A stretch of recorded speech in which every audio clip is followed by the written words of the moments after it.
Hello everyone, I'm Santiago and today I'm gonna be playing LEGO Batman Legacy of the Dark Knight on the ROG Ally X. So welcome once again to the Ally X to the channel.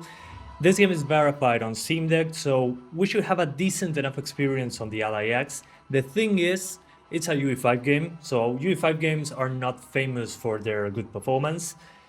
And I'll show you two things. One of them is with the performance preset from the ROG Ally. It's 17 watts, but it boosts to 20 something when needed. Video settings. So for performance, so maximum battery life with decent performance, 900p. Balance or performance XeSS. I think balance makes more sense actually. Then when it comes to settings, basically medium with a couple things on low. So balanced XeSS with 900p when it comes to the performance preset.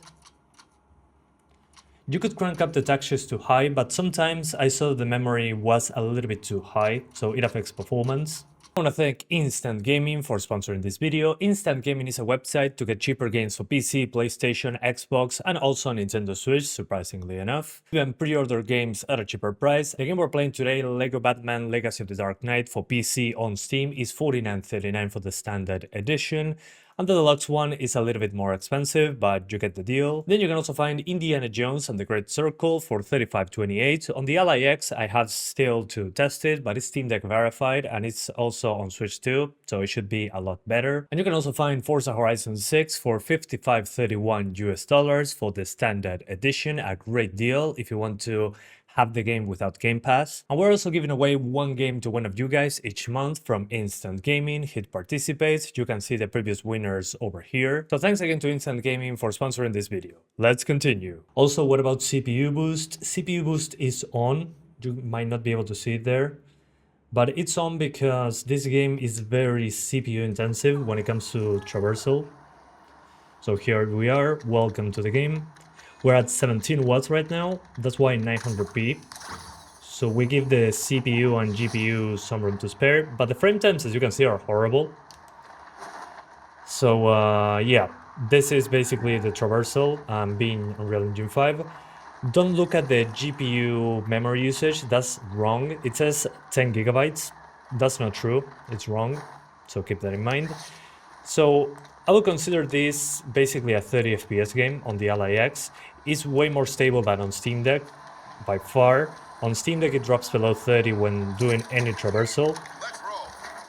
Here we can push the wattage further, but I'm looking for the most battery life. This gives you 2 hours and 30 minutes, something like that.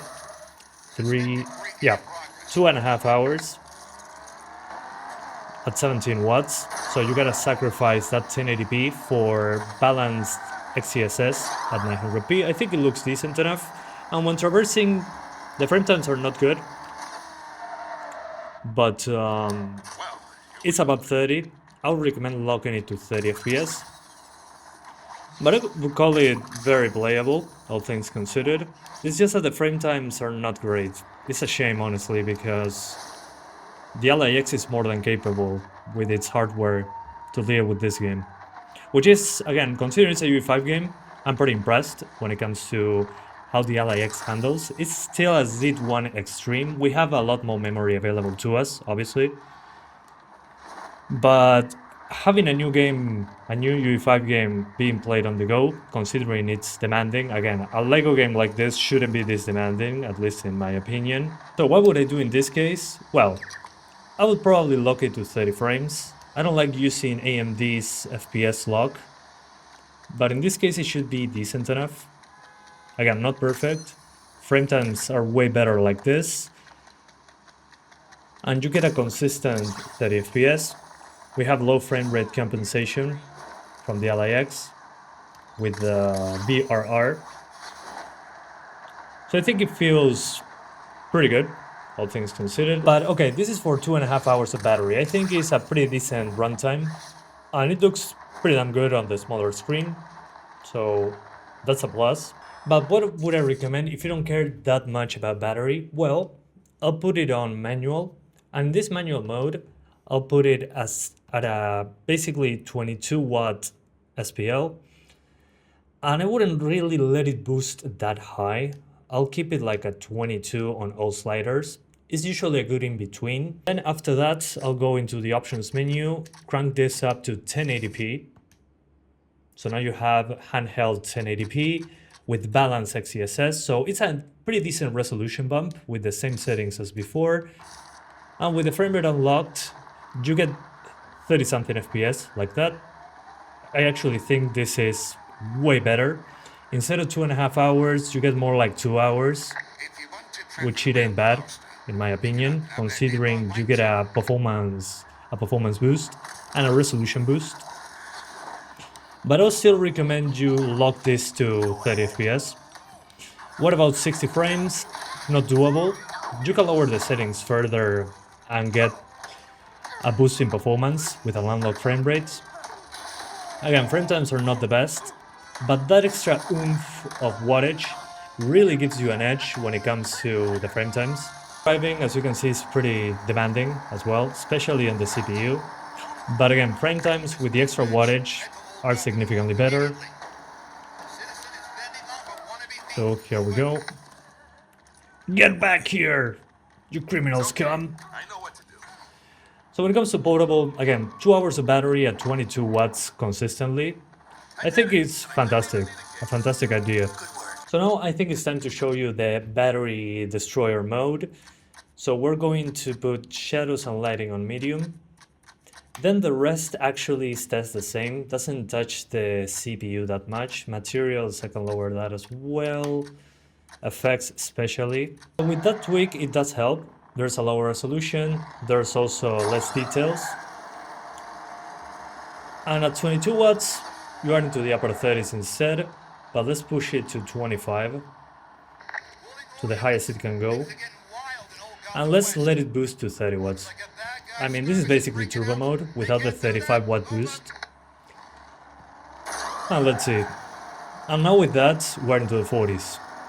So again, if you don't care about battery, you don't care having 90 minutes of battery, you can play it like this. You have to drop the settings, but it's significantly smoother. Let's get out of the vehicle first. And as you can see when flying, it can fluctuate between 30 and 45, but you get 90 minutes of battery. Again, it can boost for 2 minutes to 30 watts, but it's way smoother than locking it to 30. I still think this, again, considering it's a UE5 game, it's pretty impressive performance from the LIX. The game itself, I think it should perform way better. It's a Lego game at the end of the day. I think you can lie with the graphics way better in a heavily stylized game such as a Lego game. So again, I don't think the performance is justified, but when it comes to the LIX, this is pretty impressive. If you have the normal Ally with a Z1 Extreme, just drop the tech shoes and you should have a pretty similar experience to this. Okay, I have sound now.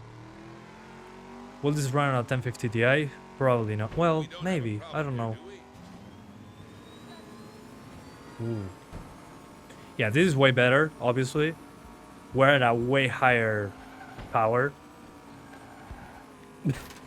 But this is night and day over what I did on the Steam Deck. And don't look at the GPU memory, that's a wrong number. It's not 14 gigs of memory.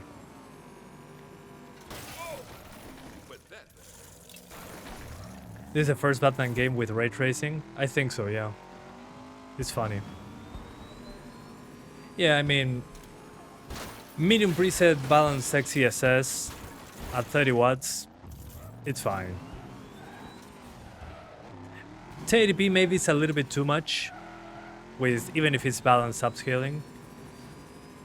But the CPU being twice the threads and twice the cores makes a huge difference.